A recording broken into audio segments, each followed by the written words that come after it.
have lost more than you won. See? Yeah. That's the first time. Who would have thought that one of Hollywood's most respected legends would choose silence over stardom? Denzel Washington, a man who once stood at the heart of every major red carpet, slowly disappeared, not in scandal, not in shame, but into the shadows of a decision no one saw coming. At the peak of his influence, when scripts flooded his desk and producers lined up with blank checks, he began turning away. But why? What could make a man who had everything, fame, power, and legacy, step away without a word? Behind the calm of his eyes lies a truth more haunting than any role he's ever played. It's not about fading relevance. It's not about age. It's about something deeper, something that will change the way you see Denzel Washington forever. Because before the suits, before the speeches, before the Oscars, there was just a boy in Mount Vernon, New York, trying to survive the silence in his own home. Denzel Washington was born in 1954 to a Pentecostal minister, father, and a beauty salon owner-mother. On the surface, it seemed like a stable home, but beneath it all was a house divided. His parents' marriage, strained and quiet, would fall apart when Denzel was just 14. His father left and never looked back. He was a good man, Denzel would say years later, but he never came back. That absence cut deep. Not with violence, but with vacancy, the kind of wound that doesn't bleed, but hollows you out from the inside. One day he was there, and the next he wasn't, and no one explained why. His mother tried to keep things together, juggling long hours to feed the family. But Denzel, left to himself, drifted. He began hanging out with the wrong crowd, skipping school, getting into fights. His future wasn't written in gold. It was being scribbled in back alleys and juvenile courtrooms. By the time he was 15, his teachers had already written him off. He was sent to a private school far from home, not out of reward, but punishment. It was there, away from the chaos, that something inside him shifted. The silence turned into focus. The pain turned into fuel. I was either going to end up in jail or find something that saved me, he later admitted. Mount Vernon became his ghost town, a place of unfinished sentences and unanswered questions, but it was also the crucible. The place where a boy without a father would begin shaping himself into a man that the world could never forget. Denzel Washington never dreamed of becoming an actor, at least not in the beginning. Acting found him like a whisper in the dark, a flicker of purpose in a life still searching for meaning. After drifting through college with no clear path, Denzel enrolled at Fordham University. Undecided and unsure, he tried biology, then political science, then journalism, but nothing stuck. It wasn't until a friend encouraged him to try acting that something finally clicked. One stage play, Othello, in a small campus theater, and suddenly he was alive, not pretending, but becoming. But the path forward wasn't straight. After graduating, he auditioned relentlessly. Agents told him he wasn't the right type. Casting directors praised his presence but passed him over. He was too intense, too serious, not marketable enough. One rejection, then another, then another. He failed the first time, then the second, then the third. Still, he kept showing up. He took whatever jobs he could, off-Broadway, commercials, daytime television, nothing paid much. Most didn't even give him credit. But Denzel learned. He studied, he watched, he waited. And then, something cracked open. A small but impactful role in Street Elsewhere brought him into American living rooms. Suddenly, people started remembering his face. Then came Cry Freedom, his first Oscar nomination. He didn't win. But Hollywood noticed. More importantly, he noticed himself.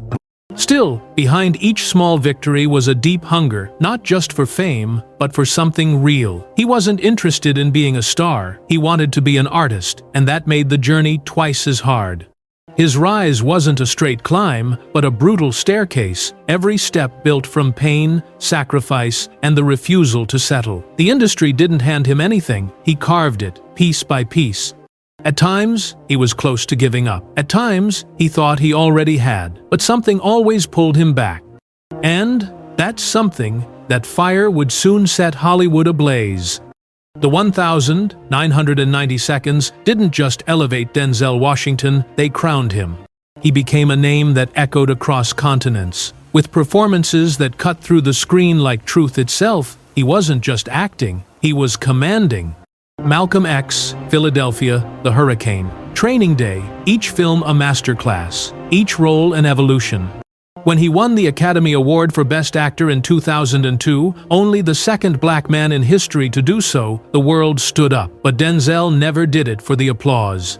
He had become the face of serious cinema. Gravitas, power, integrity. No one delivered a monologue like him. No one could burn a stare into your soul quite like him. But success, for Denzel, was never sweet without bitterness. He was selective to the point of being misunderstood, turning down blockbuster roles that didn't speak truth, saying no to scripts that offered paychecks but lacked substance. While others chased headlines, Denzel chose silence, discipline, stillness. That stillness came with a cost. He lived under constant pressure not to perform, but to represent. Every move was scrutinized, every role judged not just by critics, but by a community that saw him as a symbol. He couldn't slip. He couldn't break. The crown he wore was heavy, forged not just in talent, but in the expectation to never fail.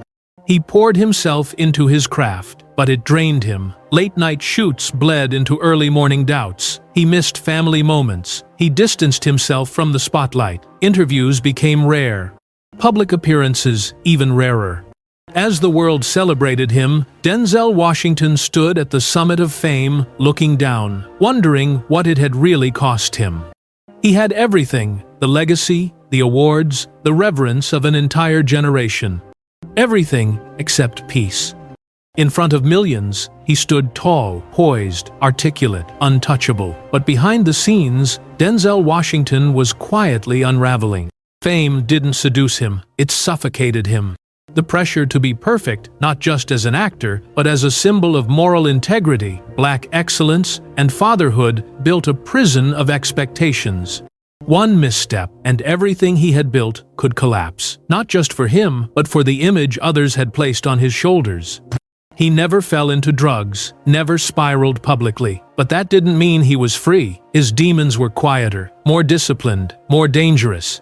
He became withdrawn, mistrustful. "This town will chew you up and spit you out," he once said. "They don't want your soul, just your image." Hollywood loved him, but they didn't know him. Even as the roles became more powerful, he began questioning the very machine that had made him. He spoke less. He turned inward. He vanished between projects, rejecting the industry's demand to always be seen. Rumors spread. Was he done? Was he burned out? Or worse, was he broken? But the truth was far more haunting. During an award speech, he paused mid-sentence and stared into the crowd. "You think it's all about winning," he said, his voice almost cracking. "But sometimes, even the trophies weigh too much." He wasn't battling drugs or scandals, he was battling emptiness, the slow, hollowing ache of a man who had climbed the mountain only to find there was no summit. And still, he kept it all private. No headlines, no outbursts, just quiet absence. Not a meltdown. A fading. When the cameras stopped rolling, Denzel Washington found something he hadn't felt in decades: stillness. He stepped away not to escape, but to listen, to himself, to God, to the quiet voice that fame had long drowned out. In that silence, he found clarity. Denzel didn't announce a comeback. He didn't chase validation. Instead, he returned to the foundations that shaped him: faith, family, and service. He began mentoring young black actors, not in studios, but in churches and community halls. He gave commencement speeches not filled with Hollywood wisdom, but spiritual awakening. "Put God first in everything you do," he told one graduating class. "Ease is a greater threat to progress than hardship." He became a father again, not just to his children, but to an entire generation of storytellers searching for something deeper than celebrity. His presence, even in absence, became more powerful than ever. At home, he reconnected with his wife, Pauletta, the woman who had walked beside him since the very beginning. Away from premieres and paparazzi, he rediscovered what legacy truly meant. He didn't need more awards, he needed meaning. He began choosing roles not for prestige, but for purpose. Fences, Roman J. Israel, Esquire, The Tragedy of Macbeth, each film a reflection of struggle, redemption, and spiritual weight. And in interviews, he no longer avoided the question, why did he disappear? "I never left," he said. "I just stopped performing off camera." You know, he once stood under the blinding lights of Hollywood, applauded by millions. Now he stands in quiet rooms, speaking softly to those who need guidance, not glamour. The boy from Mount Vernon who almost lost himself in the silence of an absent father grew into a man who found strength in choosing his own. Denzel Washington didn't vanish, he evolved. He traded red carpets for real conversations, golden statues for golden truths. He didn't fall from grace, he stepped away from the illusion. And maybe that's the truest kind of greatness. Because in a world obsessed with being seen, he reminded us of the power of becoming whole, even when no one's watching. So now, we ask, does walking away from the spotlight mean losing everything, or finally gaining what matters most? If this journey moved you, if Denzel's quiet resilience made you feel something stir deep inside, leave a word below, not for him, but for you, for every part of you that's still fighting to be heard, to heal, and to choose something real.